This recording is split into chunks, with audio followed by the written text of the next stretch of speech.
cette action parce qu'il va vouloir retrouver le plaisir de faire cette action. Nous allons nous intéresser maintenant au rythme biologique, aux périodicités de ces rythmes, aux différentes phases du sommeil, à leur lien avec les fonctions cognitives et nous allons évoquer rapidement quelques besoins alimentaires.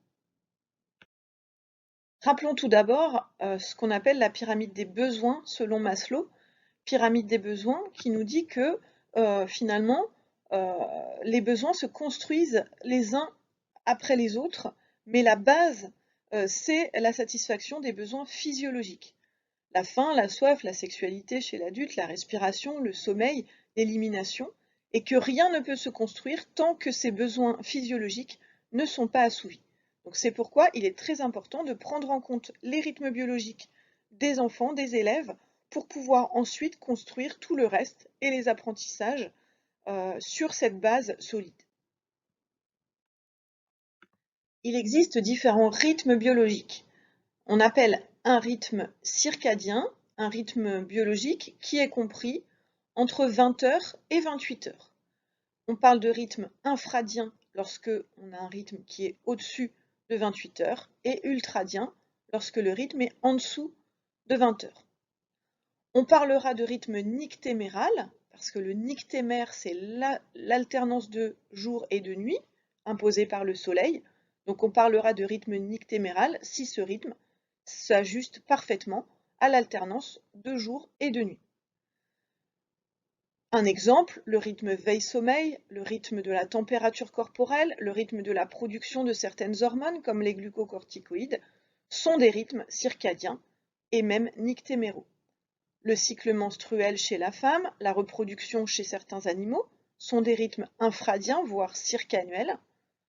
Le rythme de la respiration, de la fréquence cardiaque sont des rythmes ultradiens.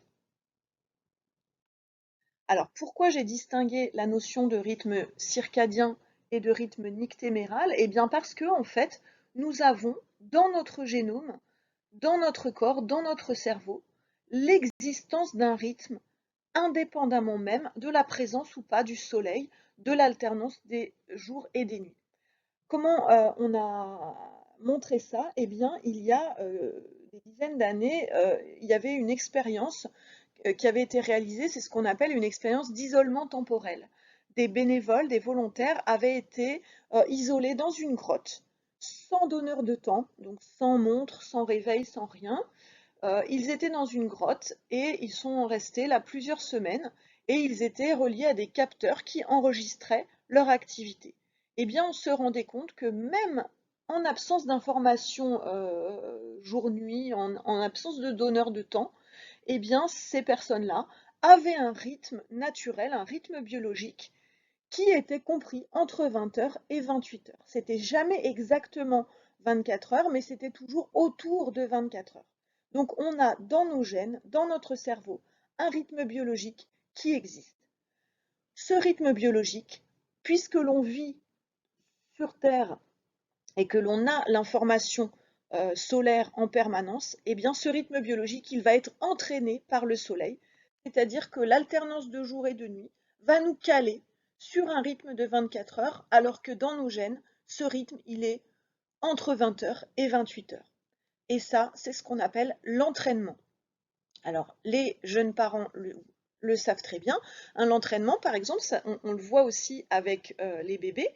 Quand un bébé vient au monde, eh bien, euh, il dort un peu n'importe quand dans la journée. Ça dure un mois, voire même plus.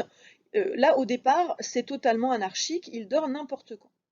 Et puis, au bout de quelques semaines, on s'aperçoit qu'il y a quand même une espèce de régularité, même si cette régularité n'est pas absolue. On s'aperçoit que le bébé se met à dormir, on va dire, il fait 4 grosses siestes et puis une période de sommeil plus longue pendant la nuit, mais que c'est pas toujours parfaitement, c'est pas tous les jours à la même heure, mais c'est à peu près aux mêmes périodes.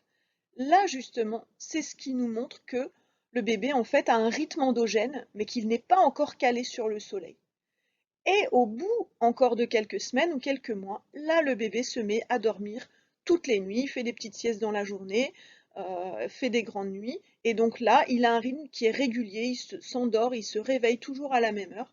Là, ça y est, il a été entraîné par les donneurs de temps. L'information qu'il a reçue du soleil lui permet de se synchroniser. Alors bon, évidemment, tout ça varie d'un enfant à l'autre, hein, ça ne se met pas en place toujours avec la même chronologie. C'est pour ça aussi qu'on vous dit toujours que les bébés, c'est important de leur donner cette information, c'est-à-dire qu'un bébé qui fait la sieste l'après-midi, il ne faut pas le mettre dans le noir complet, il faut le laisser voir la lumière du soleil un petit peu. Pourquoi? Pour que son cerveau puisse se caler sur l'alternance jour-nuit. Qu'est-ce qui nous permet tout ça? Eh bien, c'est cette fameuse glande pinéale. La glande pinéale est une toute petite glande ici qui se trouve enfouie au cœur du cerveau. Et cette glande pinéale, en fait, elle reçoit à partir de l'œil des informations visuelles euh, et elle reçoit en fait l'information jour-nuit, la présence du soleil ou de la lumière. Cette glande pinéale, dès que le soleil se couche, elle se met à produire de la mélatonine. Et cette mélatonine, c'est notre chef d'orchestre des rythmes biologiques. Donc on voit ici, hein, production de mélatonine pendant la nuit et la journée, il n'y a pas de mélatonine. Nous allons voir maintenant quelles sont les phases qui constituent notre sommeil. Le sommeil est caractérisé par plusieurs phases. Bon, ici, vous avez la phase d'éveil, et puis vous avez des phases de sommeil de plus en plus profonds. La phase de sommeil paradoxal, c'est-à-dire la phase de sommeil pendant laquelle on rêve, en vert ici, étant la plus proche de l'éveil, et puis on va rentrer dans un sommeil de plus en plus profond, avec des stades qu'on appelle de 1 à 4. Le stade de sommeil profond, c'est le stade 4, c'est le stade le plus récupérateur et le plus important pour les procédures d'apprentissage.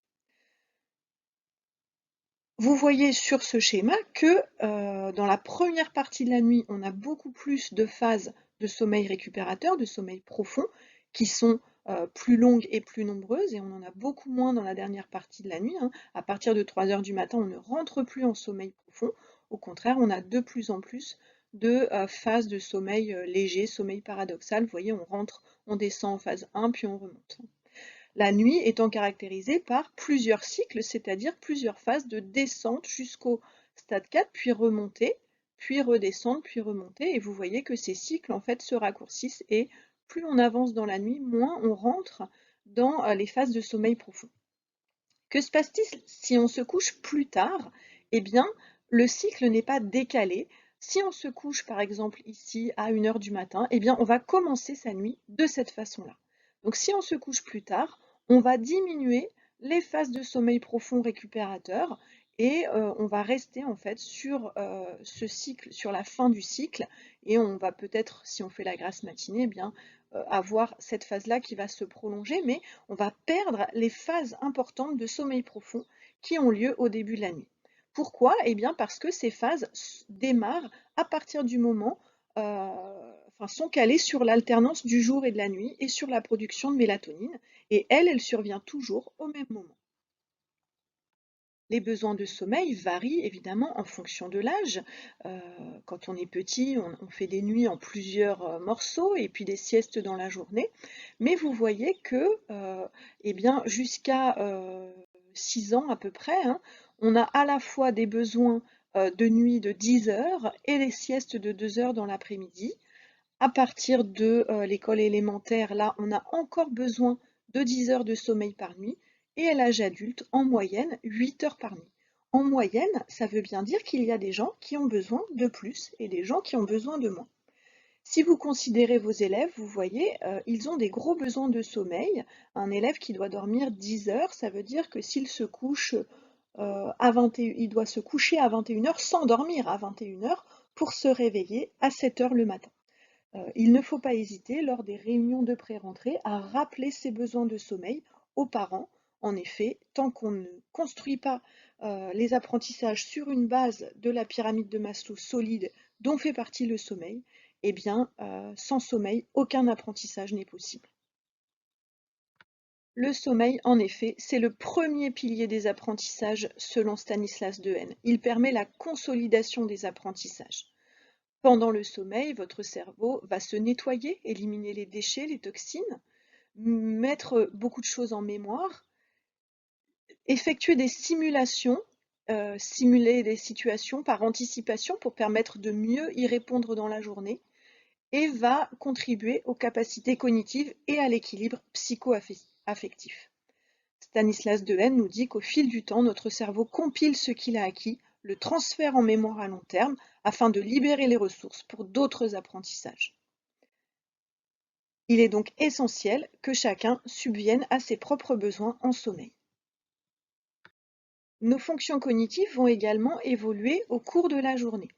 Si l'on regarde le rythme circadien de la vigilance, mais on verra que toutes les autres fonctions cognitives suivent le même rythme, eh bien évidemment la vigilance va diminuer à partir de 19 h pour être minimale au milieu de la nuit, là où on est souvent dans des phases de sommeil profond.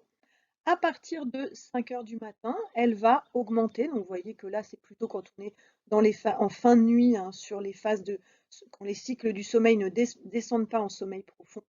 Et puis, elle va être maximale, elle va monter à partir de l'heure du réveil, être maximale en milieu de matinée, entre 9 h et 11 h, puis descendre. Elle va être minimale vers 15 h, puis remonter pour être maximale vers 19 h. Qu'est-ce qu'on retient de tout ça? D'abord, on retient que cette fameuse dépression corticale que l'on trouve ici, souvent on l'associe à la digestion, mais en fait ça n'est pas exact. Même si on ne mange pas, on a une baisse de notre attention en milieu d'après-midi. Ça n'est pas lié uniquement à la digestion. C'est lié vraiment au fonctionnement du cerveau. À quel moment est-on au meilleur de ses capacités intellectuelles? Vous voyez, dans la matinée jusqu'à midi à peu près, et à partir de 15 h, ça remonte jusqu'à 19 h. Donc quand on dit souvent les enfants, on ne peut pas les faire travailler dans l'après-midi ou en fin d'après-midi, ça n'est pas vrai. À partir de 15 h, on peut mobiliser, donc dans la dernière heure et demie de l'après-midi, on peut tout à fait mobiliser leur réserve, leur attention. Des études ont été faites sur des élèves de CP, CE2 ou CM2, et en fait, on retrouve tout à fait, en termes de performance, ce pic dans la matinée, cette dépression corticale autour de 13-14 h, et une augmentation des performances en fin d'après-midi. Donc ça fonctionne aussi bien pour les fonctions langagières, le calcul, la mémorisation. Le créneau après 15 h convient bien aux activités physiques et sportives. La température des élèves va être maximale, le métabolisme élevé. On va retrouver force musculaire et coordination sensorimotrice. Si l'on regarde les performances des élèves au cours de la semaine, les études ne disent pas toutes la même chose, mais on voit que les performances des élèves, en tout cas, augmentent du lundi au jeudi. Certaines études suggèrent une baisse le vendredi, alors que dans d'autres groupes d'élèves, la performance continuait jusqu'au vendredi. Ça dépend certainement de ce qui a été fait le mercredi, si le mercredi a été un temps de pause ou pas. Donc en tout cas, augmentation certaine des performances des élèves, des apprentissages entre le lundi et le jeudi étant le jour le plus approprié si on veut introduire des notions complexes. En résumé, on va retrouver chez nos élèves 2 périodes de faible vigilance, le matin avant 9 h et après la pause méridienne. Donc on peut à ce moment-là, le matin avant 9 h, effectuer des rituels, des rappels, réserver les plages de forte vigilance pour les apprentissages nouveaux, les performances, donc aussi bien dans la matinée qu'à partir de 15 h. Tout ça permettra de systématiser, de mobiliser des acquis, travailler le renforcement, faire des activités physiques et sportives qu'il faudra prescrire après le repas car la tension est à son minimum. On va éviter à cette période-là des apprentissages nouveaux, mais on va pouvoir faire des activités plaisir, activités artistiques, lecture, etc.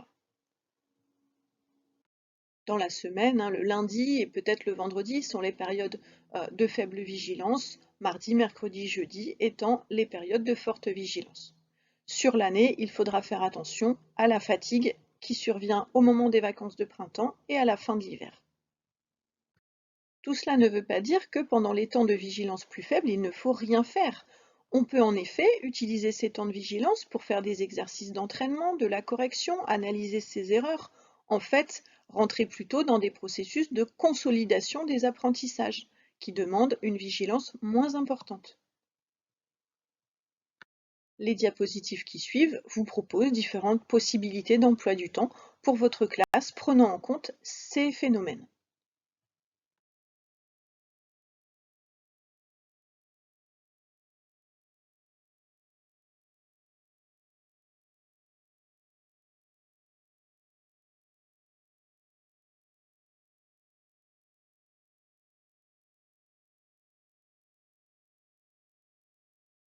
Vous trouverez également ici quelques références bibliographiques ou cytographiques sur les rythmes scolaires.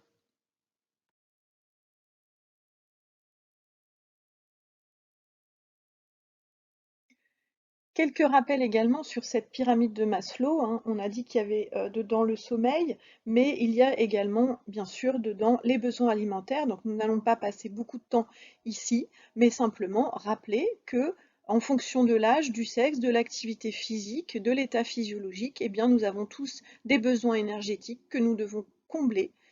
Il faut donc les identifier, les respecter, bien répartir les calories sur la journée, manger davantage le matin, puis le midi, et avoir plutôt un repas léger le soir, et privilégier notamment les sucres lents aux sucres rapides, avoir un apport en calcium par des produits laitiers ou par d'autres aliments riches en calcium, et consommer des fruits et légumes frais qui nous permettent d'apporter un certain nombre de vitamines indispensables à notre santé.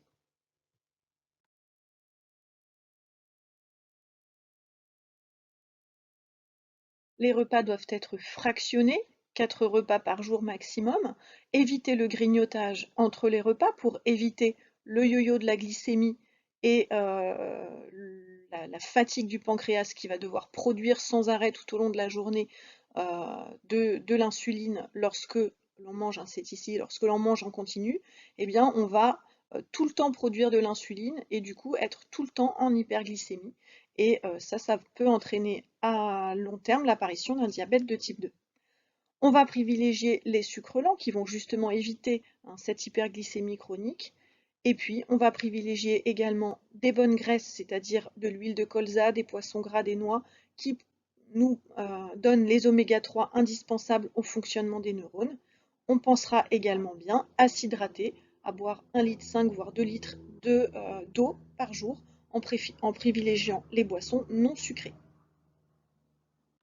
Intéressons-nous maintenant au fonctionnement de la mémoire, ou plutôt des mémoires, euh, en essayant d'identifier les différents types de mémoire et comment on peut les réactiver. En effet, la mémoire est un composant essentiel de l'apprentissage. Apprendre, c'est un projet, ça consiste à prendre en soi des connaissances et ça va mobiliser la mémoire qui permettra de anticiper la réutilisation des connaissances. Évidemment, tout ça devra être associé à la compréhension, capacité à se questionner, et à la réflexion, capacité à sélectionner les informations importantes. Des études montrent le pourcentage moyen de la rétention d'un contenu après 24 heures selon la méthode d'enseignement. Lorsque l'on fait un cours magistral, une conférence, 24 heures après, il nous en reste seulement 5%. Si on a lu les choses, eh bien, il nous en reste 10%. Si on a eu une réception visuelle, c'est-à-dire à l'aide d'un outil vidéo, d'une démonstration, on va en retenir 20 à 30%. Lorsque l'on s'est engagé de façon active dans l'apprentissage, par une discussion, un travail de groupe, une mise en pratique, voire même lorsque l'on a enseigné, c'est-à-dire transmis aux autres ce que l'on a appris, eh bien on en retient plus de la moitié, voire même 90% si soi-même on le transmet. Donc vous voyez que cela montre que la participation active à un enseignement augmente la capacité de se le remémorer le lendemain. On parle souvent de la mémoire, mais il s'agit en fait des mémoires. Il existe plusieurs sortes de mémoire. La mémoire à court terme, qu'on appelle aussi mémoire de travail, qui nous permet de mémoriser tout ce qui se trouve autour de nous à un instant donné, mais dont on n'a pas forcément besoin demain. Ce dont on aura besoin demain et les jours suivants, c'est stocké dans la mémoire à long terme, qui contient différents paramètres. La mémoire explicite, par exemple la mémoire sémantique, mémoire des phrases, la mémoire épisodique, la mémoire des événements, mais aussi la mémoire implicite, la mémoire des émotions, la mémoire des procédures. Toutes ces mémoires étant évidemment en interrelation, et au contraire, plus on les met en interrelation, plus on fait du lien entre ces choses, plus cette mémoire va être ancrée. Pour stocker quelque chose dans la mémoire à long terme, il va y avoir 3 étapes. D'abord, la première étape, c'est l'encodage, c'est-à-dire je décide de passer quelque chose dans ma mémoire à long terme parce que j'ai conscience que cette chose-là est importante, qu'il va falloir que je m'en souvienne, et donc de façon active, je conscientise le fait de me dire cette chose-là est importante, je dois la mémoriser. Ensuite viendra la consolidation, c'est-à-dire le fait de faire rentrer dans sa mémoire plusieurs fois cette chose-là. Pour s'en rappeler, souvent on se récite les choses plusieurs fois. Et enfin, le dernier point pour fixer définitivement quelque chose dans sa mémoire, c'est ce qu'on appelle le rappel. La consolidation, c'est quand on fait rentrer quelque chose dans sa mémoire. Le rappel, c'est quand on fait ressortir cette chose-là de sa mémoire. C'est-à-dire lorsqu'on se récite les choses, lorsqu'on les utilise, lorsqu'on les met en pratique, eh bien, on a fait ressortir les choses de sa mémoire, on a stimulé les neurones qui avaient mis en mémoire, et du coup, les connexions vont être stabilisées dans le temps. Ces 3 événements-là sont extrêmement importants et doivent avoir lieu. Souvent, le dernier, on l'oublie. Par exemple, on lit sa leçon plein de fois, ça c'est la consolidation, mais le rappel, c'est se la faire réciter, l'utiliser, la mettre en pratique. Et cette phase-là, elle est indispensable à la mise en mémoire à long terme. Les mémoires sont localisées à différents endroits dans le cerveau. La mémoire de travail est liée au lobe frontal. Des gens qui ont des accidents vasculaires cérébraux dans le lobe frontal parfois perdent la mémoire immédiate. Ils ne se souviennent plus de ce qu'ils ont fait il y a 1 minute. La mémoire des épisodes est liée au lobe frontal, occipital, pariétal, temporal. On en trouve dans tous les lobes. Pourquoi? Parce que dans la mémoire épisodique, il y a plusieurs composantes. Une composante visuelle, une composante kinesthésique, une composante auditive, etc. Donc on va trouver des mémoires épisodiques dans tous les lobes. La mémoire sémantique est plutôt liée au lobe frontal et temporal, qui est le lobe de la parole. La mémoire procédurale liée au cervelet. L'hippocampe, petite structure du système limbique que l'on a déjà observé tout à l'heure dans une diapositive, va permettre l'encodage des souvenirs. Petite précision, des fonctions comme la mémoire et la parole ne sont pas localisées dans une zone spécifique du cerveau. La mémoire et la parole sont liées à différentes zones du cerveau. Elles mettent en jeu des zones du cerveau éloignées les unes des autres qui vont communiquer entre elles. Souvent, on vous demande quel type de mémoire avez-vous? Et on vous fait faire certains tests de mémorisation. Vous pouvez faire celui-ci par exemple. Vous répondez aux différentes questions, soit en cochant non, soit en cochant oui. Et si vous cochez oui, eh bien vous cochez la case grise. Quand vous aurez fini la totalité du test, vous faites la somme des cases grises dans les 3 colonnes. Diapositive suivante. Toutes les cases que vous avez cochées dans cette ligne-là correspondent à un score V, ici A et ici K, V pour visuel, A pour auditif et K pour kinesthésique. Alors souvent on pense qu'on est visuel ou auditif ou kinesthésique. Si vous faites ce type de test, vous allez vous apercevoir qu'en fait, vous trouvez souvent des scores qui sont répartis entre les 3, avec parfois 2 scores qui sont identiques et au-dessus du 3e. Pourquoi? Parce qu'en effet, la plupart des mémoires sont multiples. Nous avons tous ces 3 composantes de la mémoire et nous pouvons travailler les 3 composantes, même si nous avons parfois 1 ou 2 dominantes. Vous trouverez quelques informations complémentaires sur les 2 liens qui figurent sur cette diapositive. Pour travailler sa mémoire visuelle, pendant le cours, on peut prendre des notes bien claires, utiliser des couleurs, surligner, observer bien la trace écrite qui figure au tableau. Lorsque l'on travaille, il faut faire des dessins, des tableaux, des graphiques, récapituler sur des fiches, Lorsque l'on veut mémoriser, essayer d'associer des images à la matière, à ce que l'on est en train de travailler, voire même visualiser mentalement ces cahiers, leurs couleurs, leur mise en forme, le plan, pour faire revenir les images dans son cerveau.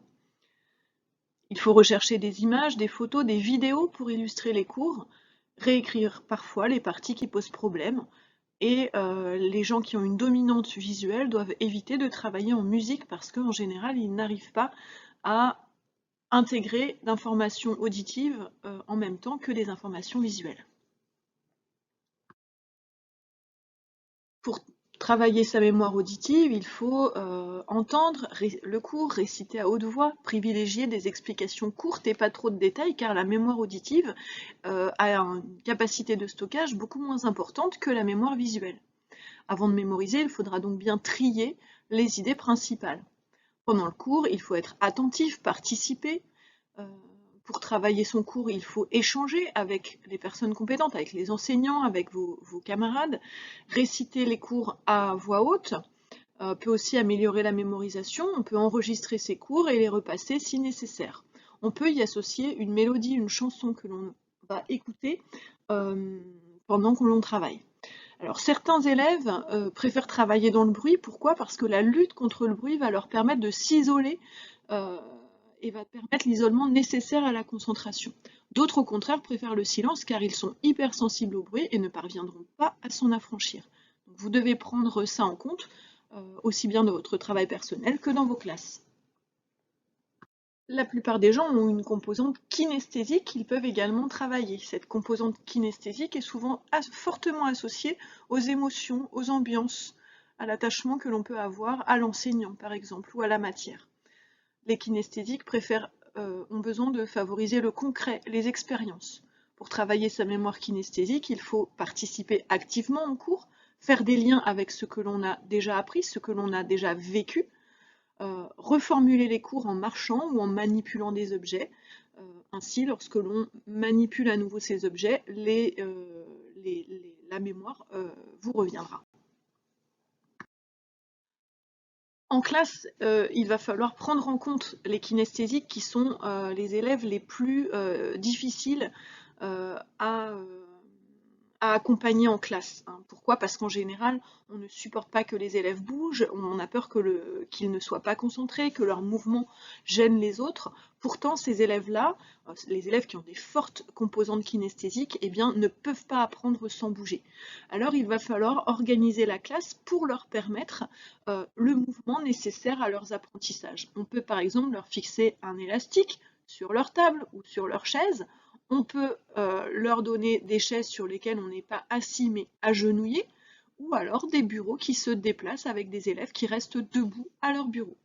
On peut également aménager des classes flexibles avec plusieurs espaces, des tables où on est assis sur des ballons, des coussins par terre, des tables où on est à genoux, etc., qui vont permettre aux enfants de travailler dans différentes positions en faisant différents mouvements tout au long de la journée. Nous allons nous intéresser maintenant à ce qu'on appelle la réactivation de la mémoire. En fait, pendant que vous apprenez, lorsque vous avez un cours de 3 heures, les travaux de Ebbinghaus ont montré que ce que vous retenez, c'est surtout ce qui s'est dit au début du cours et ce qui s'est dit à la fin du cours. Eh bien, si on veut retenir beaucoup de choses, eh bien, il faut justement faire des pauses pour que eh bien, cette période de creux là soit la plus courte possible. C'est-à-dire, si vous travaillez pendant des périodes de 30 minutes, eh bien, le début va se rapprocher de la fin et ainsi, on va mémoriser davantage ce qui s'est fait. Ici, on voit bien aussi que ce que l'on a appris va disparaître assez rapidement au cours du temps et donc qu'il va falloir le réactiver. C'est ce que nous allons voir, diapositive suivante. Lorsque l'on a assisté à un cours, eh bien, on voit qu'au cours du temps, ce dont on se souvient du cours sans réviser, eh bien, s'efface petit à petit au cours du temps jusqu'à ce qu'il ne nous en reste plus rien.